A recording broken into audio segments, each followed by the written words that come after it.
Hey Aquarius, I'm Eleanor and welcome to Peaches by Starlight Tarot. This is your third week of August reading and it'll be the last one that I do broken down by sign. Starting next week on Saturdays, I'll be filming one video and I'll be doing it a pick a card style. So there will be 3 stacks and it'll use your intuitive guidance to choose which reading you feel like is meant for you. I am 100% confident that everyone that comes across the video will get something from it. There will be something there that they're meant to hear. Doing 12 videos has become a little bit cumbersome for my schedule, and so I need to practice what I preach and take some of that time back for my self-care. But there's enough crossover and enough similar energy across the zodiac that I know that it will be captured in those 3 readings, and you'll find out what it is you need to know. And also, don't forget, I still do private readings, so if you check out my Etsy page, you'll find all of my decks listed, and so you'll be able to customize and create your own reading. You can keep it small or you can make it as big as you want and choose the decks that you feel the most connected to. So this week I'm using the Crow Tarot to discuss your weekly energy of the Hermit and ascending the mountain. So this is after last week. I hope you did lighten your load. That was the energy of last week because there could be some challenges there's some challenges ahead. So you're just gonna have to be able to put one foot in front of the other and not get overwhelmed and not be carrying too many burdens. And so I'm using the power of surrender for your pick a card at the end. So go ahead and set your intention now for whether you feel like card 1, 2, or 3 will have a message for you. So this week you have the 9 of Pentacles, the Tower, the Moon, and the Hanged Man. So the 9 of Pentacles is awesome with the Hermit because of the amplifying effect on this independent energy, the independence aspect, and the way it shows you being free of the influence of others, not owing anybody anything. It's like that whole, unless you're paying my bills, I don't want your 2 cents.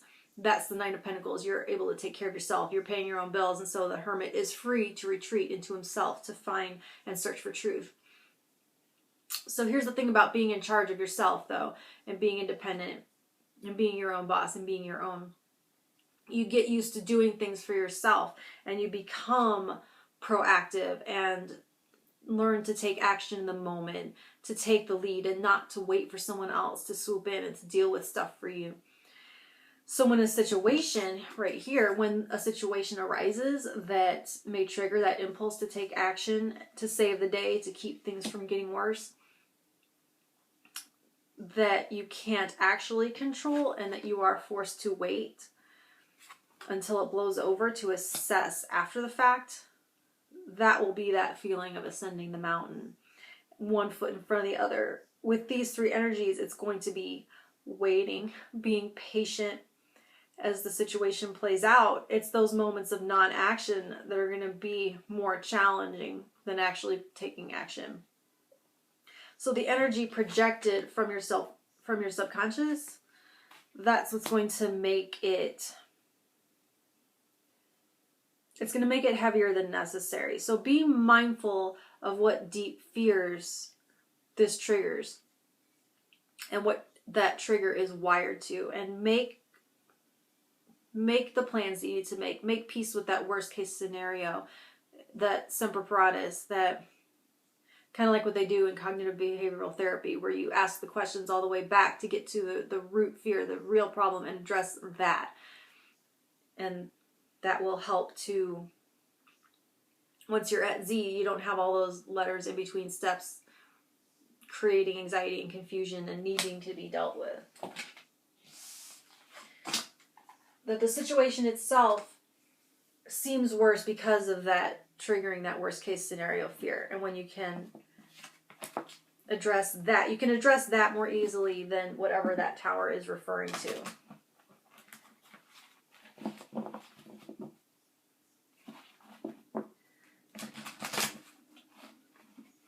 Like, it reminds me of, there was a storm that rolled through here and it ripped off part of my fascia board and some of the soffit and yanked down my cable lines and whatnot. And so I remember when it was happening, watching the storm blow and the limbs on the cords pulling it all out and just hearing the crack and feeling like there's something wanting so badly to go out there and hold it up somehow and save it and risk my life to make it not happen. It's like, no, you have to chill, wait for tomorrow and have a contractor come look at it. There's nothing you can do right now, but that urge to run out there and act and do something was very strong, and it was challenging and difficult.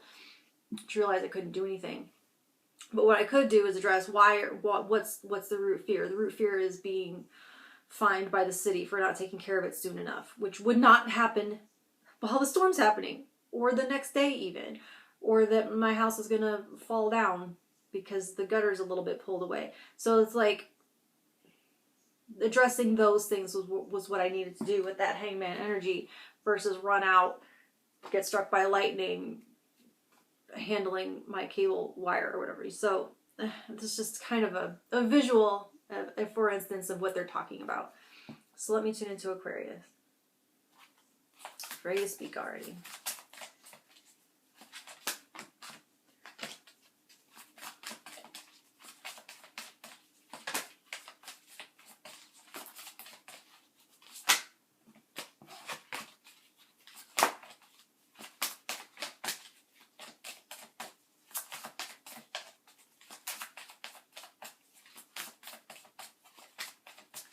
Card 1 for Aquarius.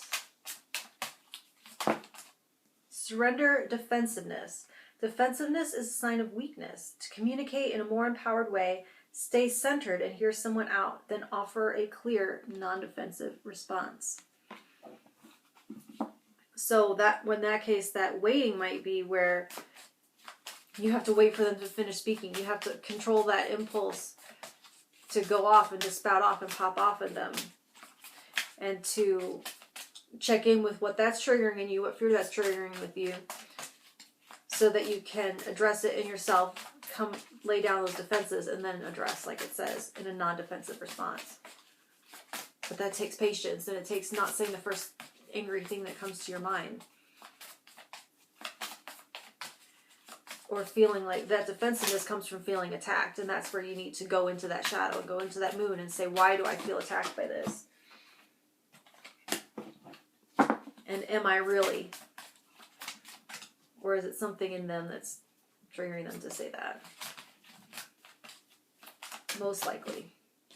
Card 2, surrender to setting limits. It is healthy to set boundaries in relationships. Practice expressing your needs and remember that no is a complete sentence.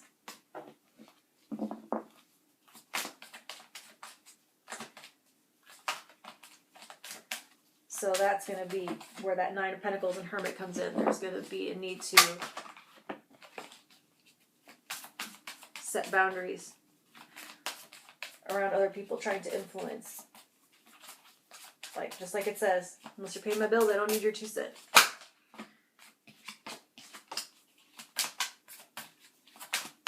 So I need to deal with this myself.